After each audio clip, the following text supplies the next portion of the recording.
Hello, my name is Ernest Rajacone. I'm a U.S. Advocacy Officer for Pearl.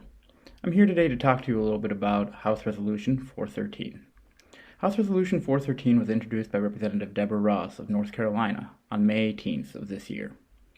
HRS 413 recognizes 12 years since the end of the armed conflict in Sri Lanka, speaks to the atrocities committed by the Sri Lankan state and the ongoing deterioration of human rights on the island, and commends the bravery of the Tamil community, particularly the families of the disappeared, in their continued quest for justice.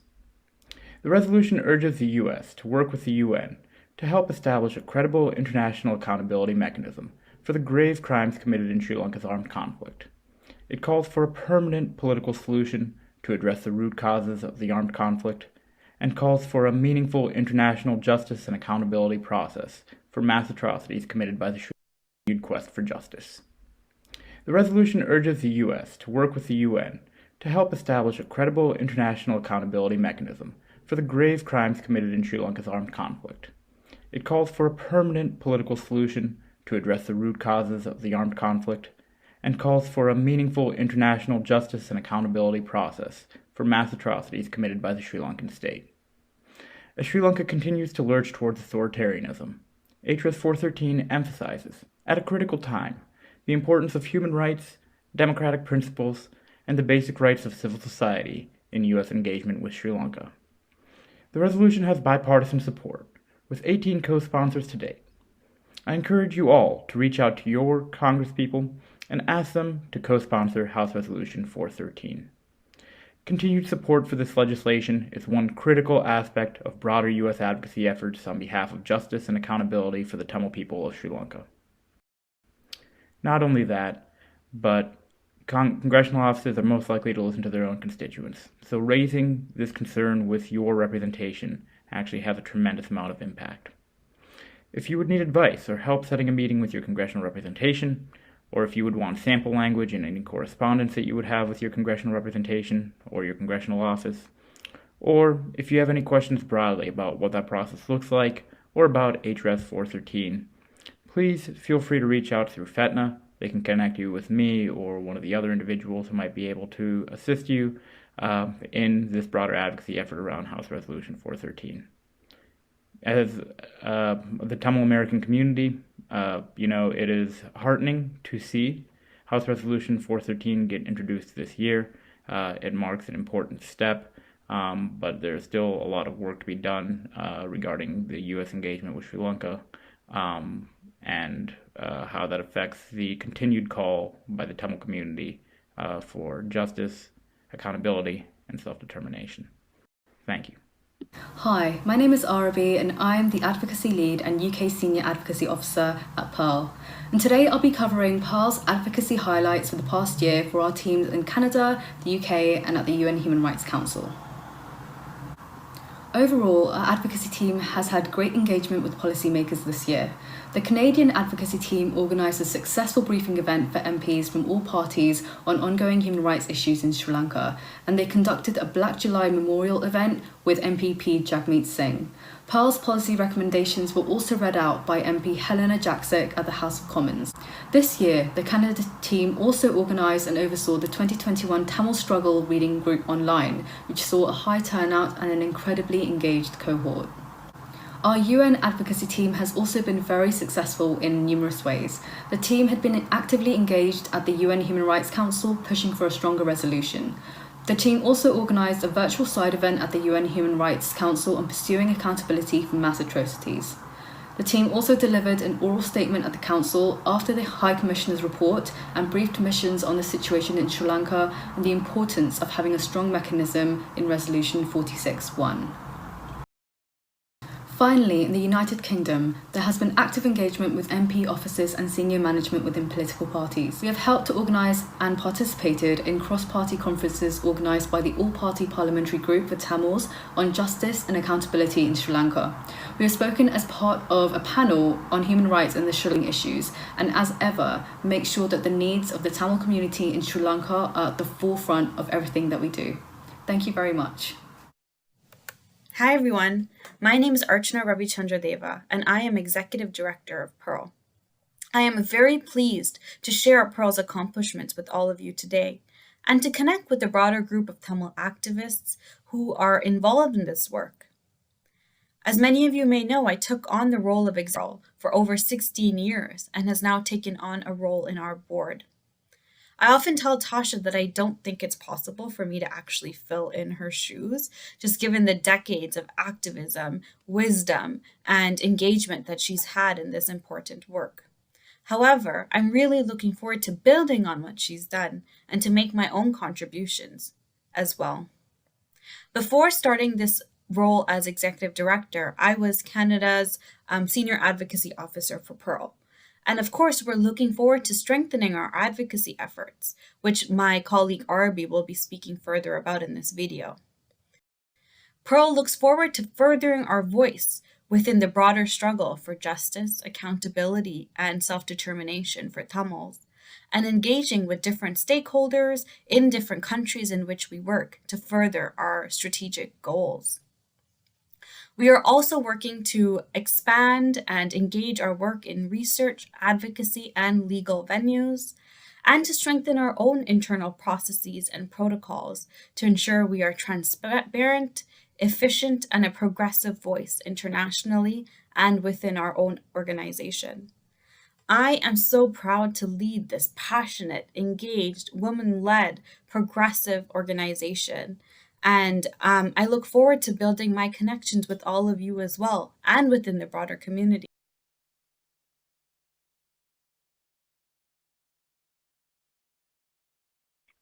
Hello, everyone.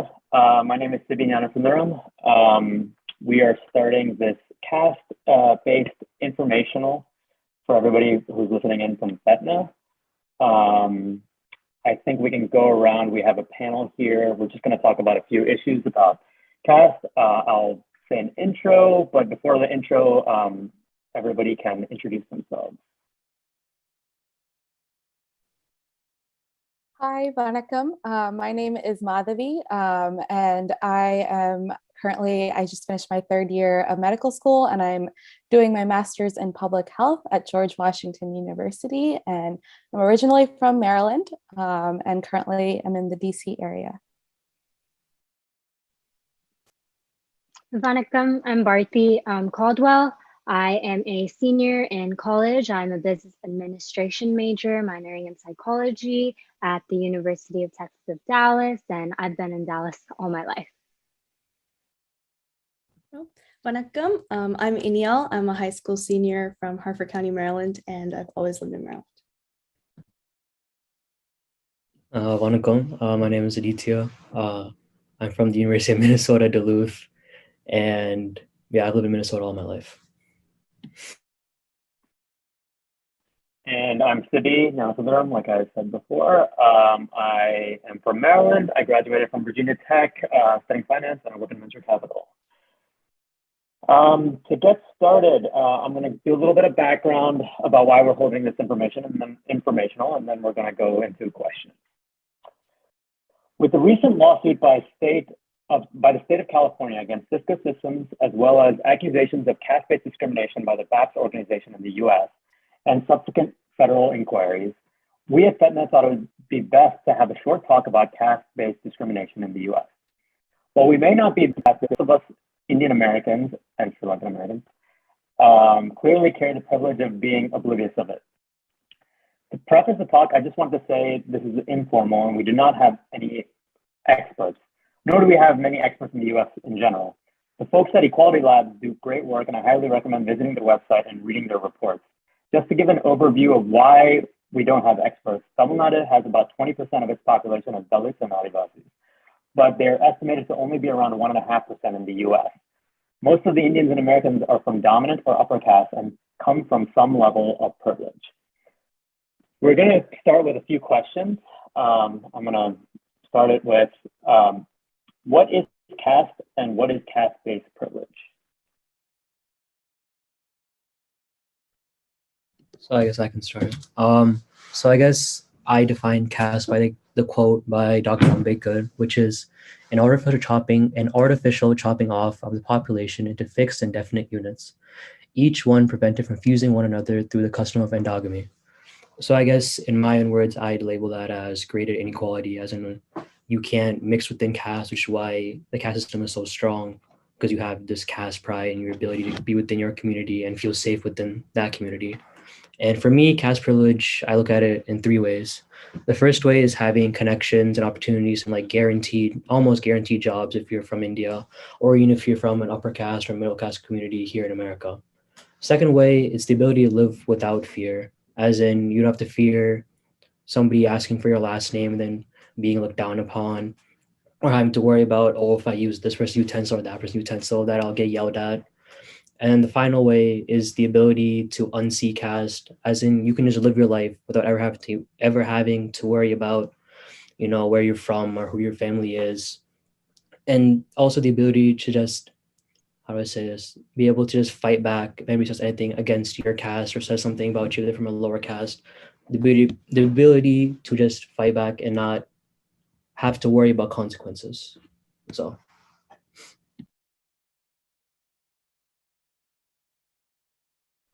All right, if that's it, we're going to move on to the next question. Do you guys think that there is caste-based discrimination in the U.S.?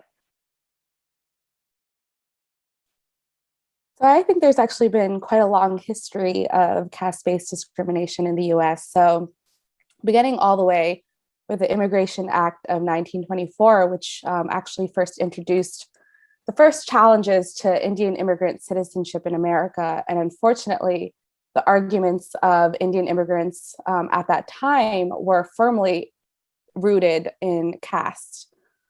Famously, the first cases were brought up by A.K. Mazumdar and Bhagat Singh Thind, both of whom argued that they passed the whiteness test because they identified themselves as, quote, high caste Hindu of full Indian blood. So they explained that because of their upper caste and pure Aryan blood, that those racial origins were something that they historically shared with Caucasians, making them deserving of American citizenship. And in fact, it is this exact racialized perception of caste, anti-Dalitness, anti-Adivasiness, that then sets the stage for anti-Blackness within our South Asian American community. Throughout South Asian immigrant history, we find several instances of upper caste South Asians being eager to associate themselves with whiteness and dissociate themselves from Blackness.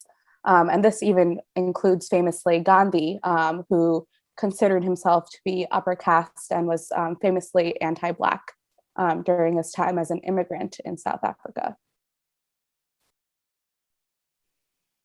Yeah, so to just add on a little bit about that, I definitely think there is still caste-based discrimination in the United States.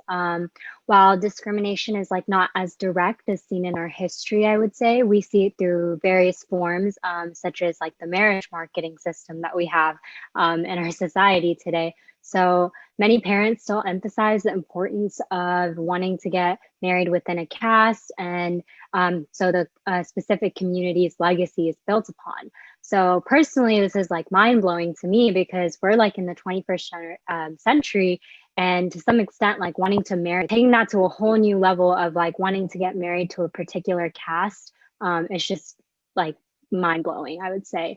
And we see this in so many forms, like there are like certain caste gatherings and such that happen. And at these caste gatherings that happen, people are scouting out individuals to get married to. So it's just all in all, like very, I think, disappointing that this is still going on. But yeah.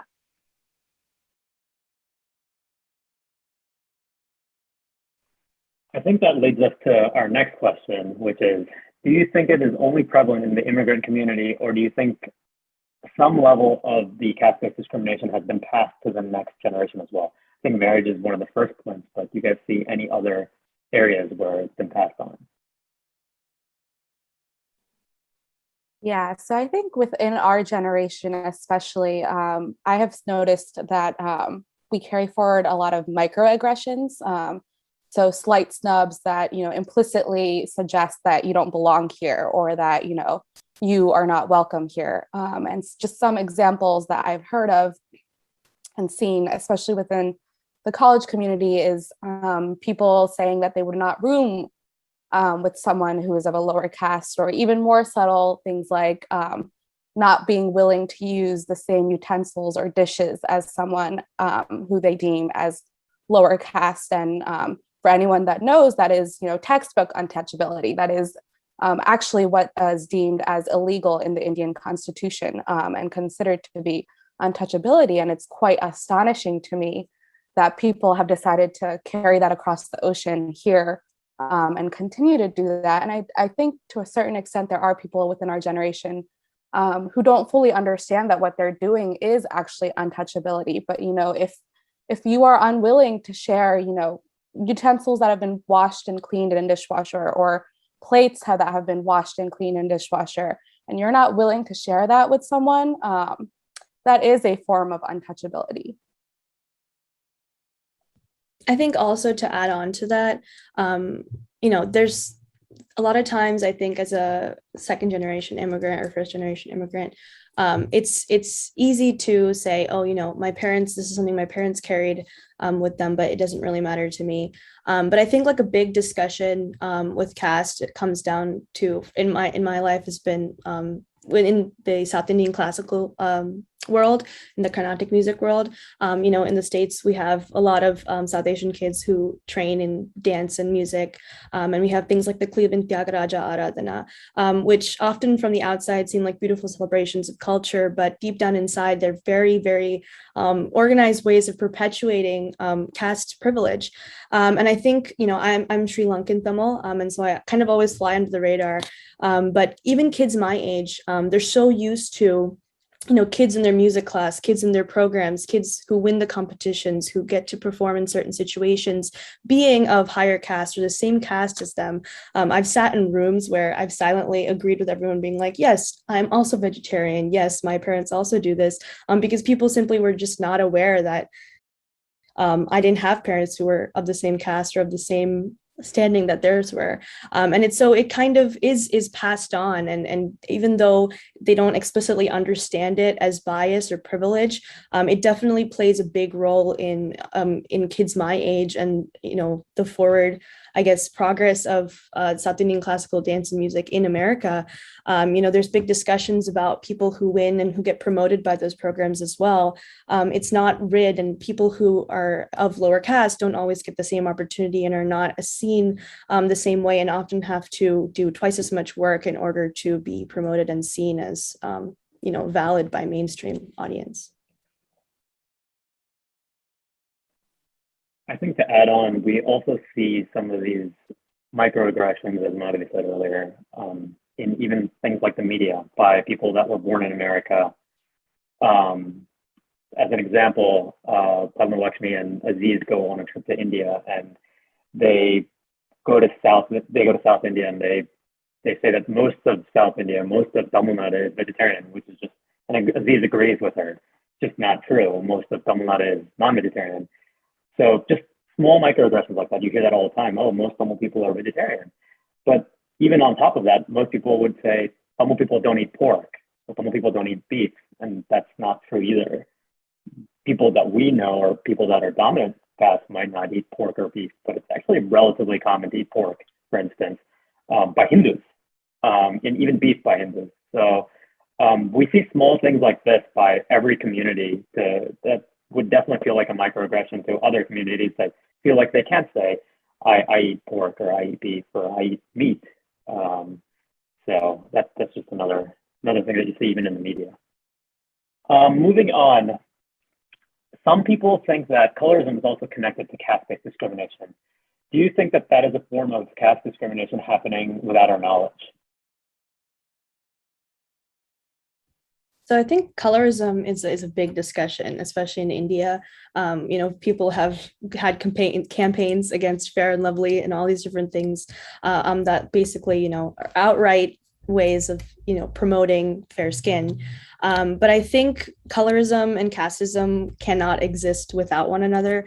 And I think, like, in my experience, again, growing up in America, whether I realized it or not, a lot of the media that I consumed growing up, whether it be Tamil movies or, all these different things that I consumed in efforts of connecting with my culture, people were portrayed, lower caste people were always portrayed by darker skinned individuals. And so inadvertently, even though I don't intentionally carry that bias, there is a very, very deep connection between, darker skin and lower caste. And because colorism is so entrenched in our culture, in our society, both just perpetuate one another. So when we see someone of darker skin and lower caste, two things that often lead to disadvantage. And so, yeah, that's kind of my experience with that as well. Yeah, for sure. Definitely to like add on to that, I can kind of give a personal example. So I do have parents that are different castes. So one of them is seen to have a lighter skin tone associated with their caste, and one of them is not. So whenever I did visit India, like as when I was younger and all of that, like I would have cousins or individuals or family just point out, oh, you are like darker, you have a darker skin tone that might not be really associated with the caste of your mother or your father. So just having that like microaggression to you be placed as a child is like very hard to understand. And it took me a while to understand what was even going on and that it was even caste related. But like Inyo said, that colorism and caste systems like coordinate very like are very interdependent in a way. Like I have literally experienced that hand on hand. And even here, like when you randomly have a discussion of with your friends of like caste, or if it's brought up, they're like, oh wait, you're part of this caste, well you don't look like you're part of this caste because you're not this skin tone. So it's really disappointing that again this is still something so prevalent that we have to talk about. But yeah.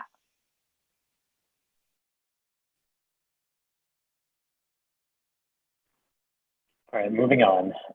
Tamil has generally been on the forefront of the caste struggle. Do you think our parents' generation have generally upheld that in the US, or have you been disappointed in our community?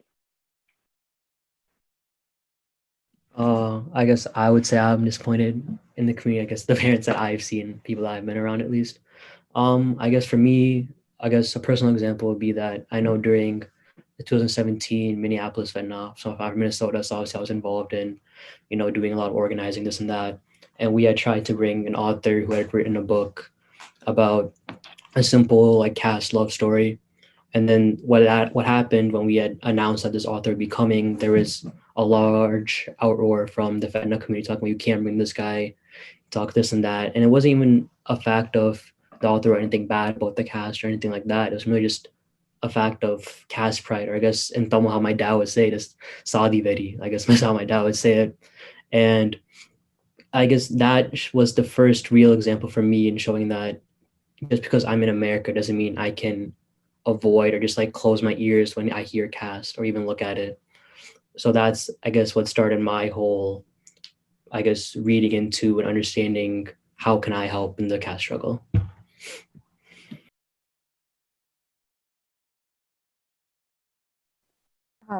I think, yes, on one side, while there are, a lot of Tamil parents and the older generation that continues to disappoint us in such ways, and, continue to host, Jadi Sangam Kutams or, caste gatherings and things that, frankly, I think in our generation, I hope that we will continue to look down upon and that's not part of our value systems, that that's not what we're taught.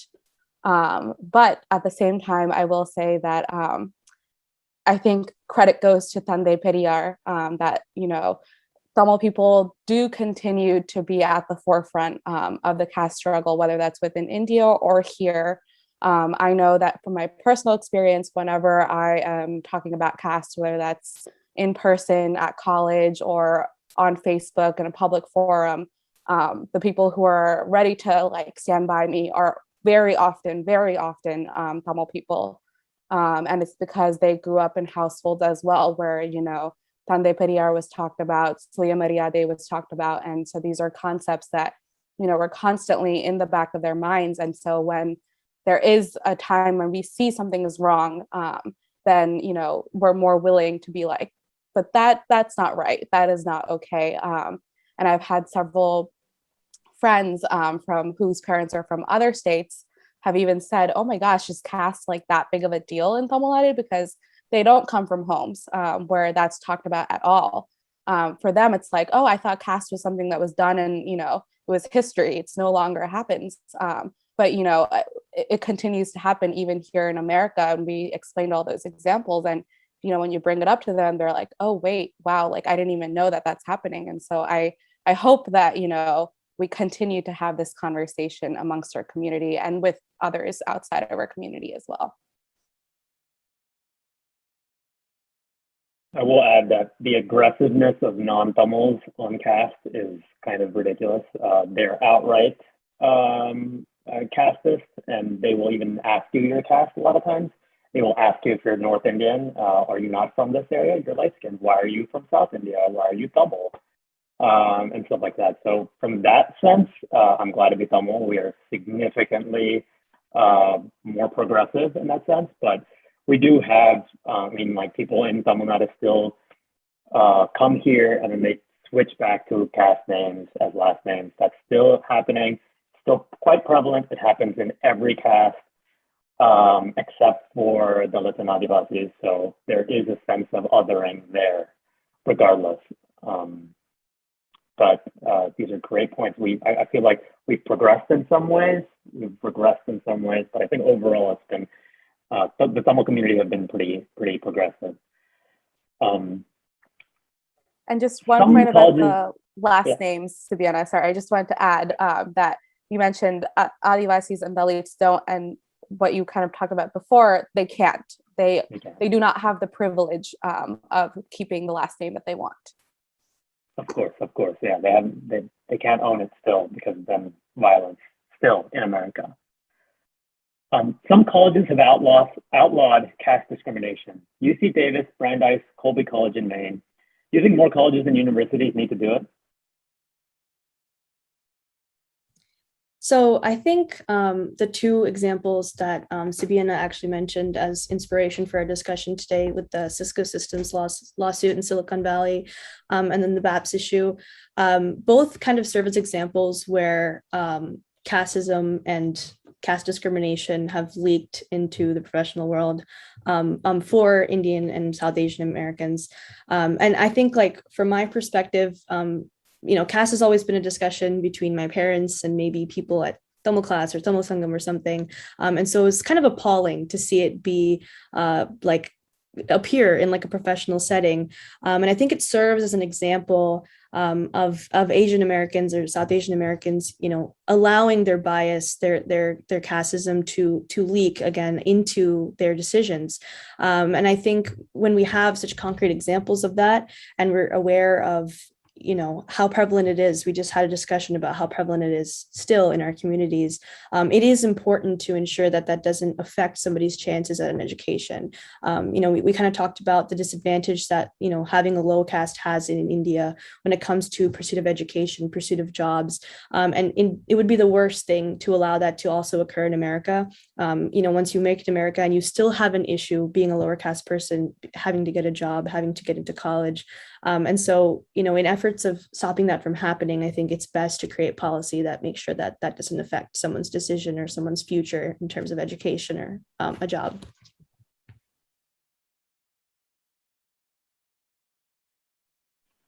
Do you guys think that any other steps should be taken as well?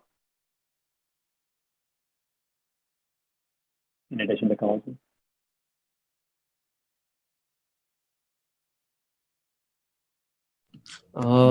I guess in addition to colleges, I guess having conversations with your friends about what they think, or if they don't know about it, or at least help them educate or give them resources to learn by themselves.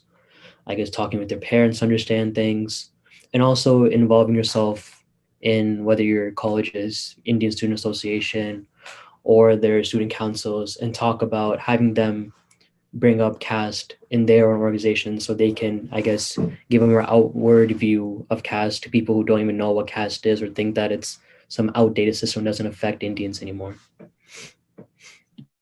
Yeah, to basically add on to what Aditya said, it's basically just informing yourself and educating yourself on the topic itself. So you're forming your own individualized perspective on the topic and not just carrying whatever you heard from your parents or whatever their ideas or values or perceptions are. Like it's basically creating your own idea on this topic. So really just going out of your way to educate yourself, read about it, learn about it, have those discussions. I think that's really important.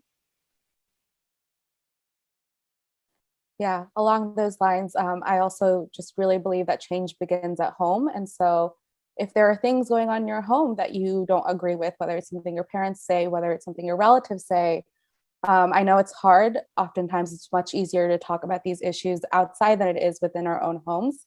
But I really think that that is where change starts. And even if it's difficult, it's being able to sum up the courage together to have these discussions, these difficult discussions.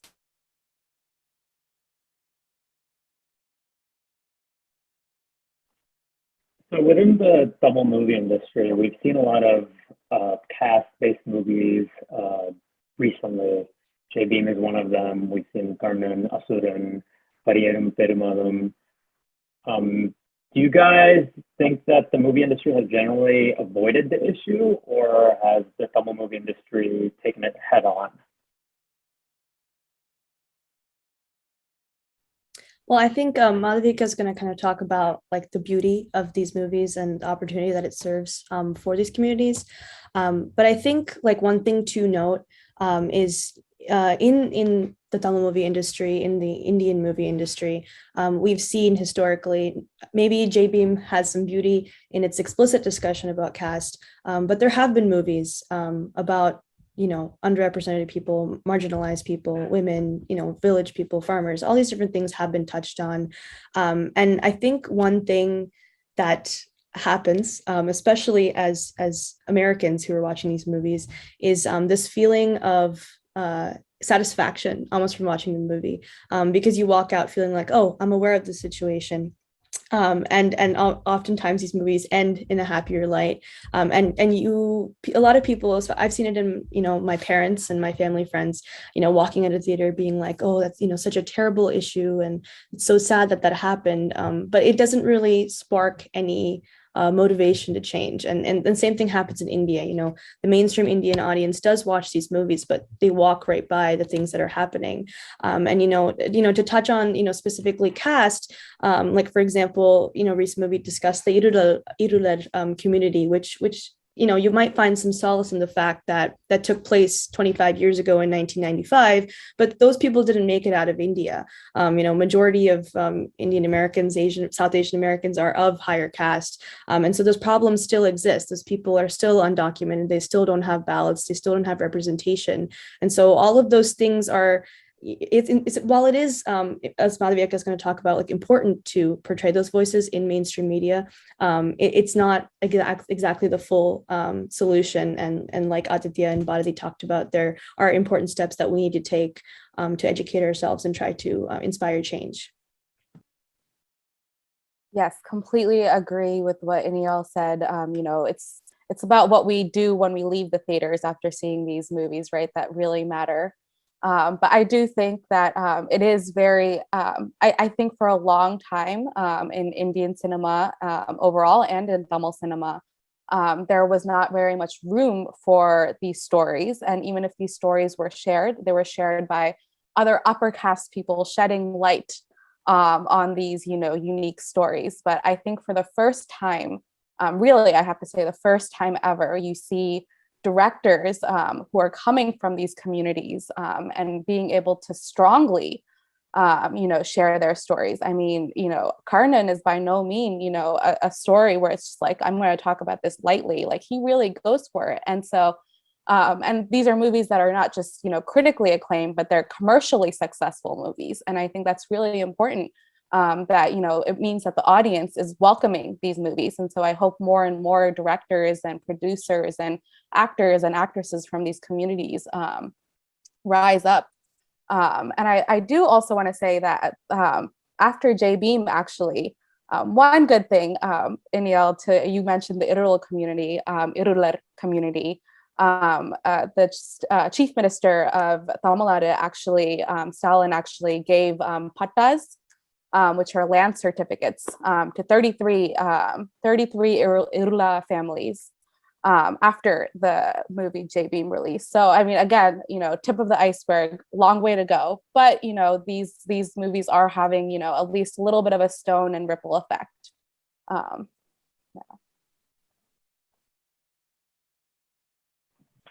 And just to add on, we've been getting more and more of these stories, and we're getting better representation amongst the Dalit and Adivasi community, but they're still highly underrepresented within the film industry, within the media, within most things. Even if people want to make it seem like, no, they have reservations, they're getting to all these positions, they don't. Most of the powerful positions are not, maybe politics, but outside of that, not really. Do you guys have any recommendations for resources for people that are listening in right now? Where to learn more?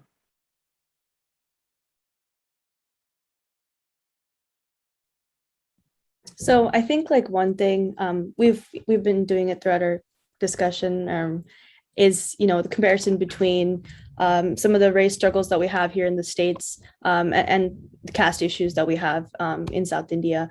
And I think a big part of hearing the story, I mean, even today, we're having this discussion, but we're not people who've, truly experienced it firsthand. And so, you have to invite people to your resources, expose yourself to people who've experienced these things firsthand. And so like, I remember last year, I heard an NPR, like a little informational session that included a speaker named Suraj Yangda, who is a Dalit who from India made it to the States, got an education, got a PhD from Harvard, and now he serves as a scholar on caste at Harvard. And, he publishes and he takes his time to speak on things. And people like that who have, the academic background and who've done, their research and their work, who can also speak on their experiences, I feel like are kind of the best sources to go to when it comes to like really personalizing these things and figuring out, how it might even appear in your own community.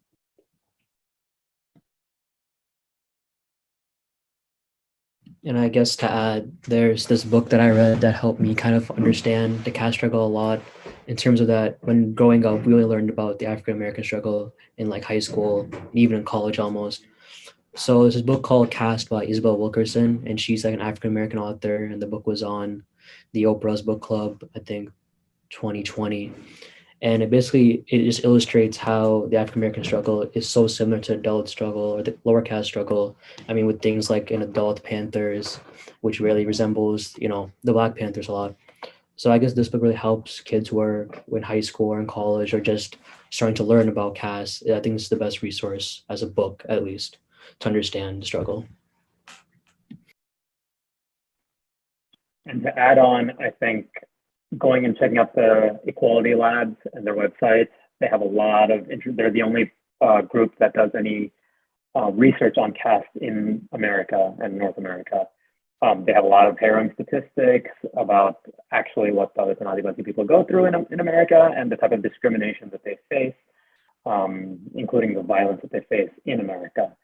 Highly recommend that. I would also recommend Annihilation of Caste by Ambedkar. Great book, based obviously in India, but it gives a really good perspective of how they both broke through originally to get the beginning of some version of freedom. I think with that, if everybody is done, I think that's the end of this conversation. I want to thank everybody for their viewpoints and everything. Very insightful. And I want to thank everybody for listening in.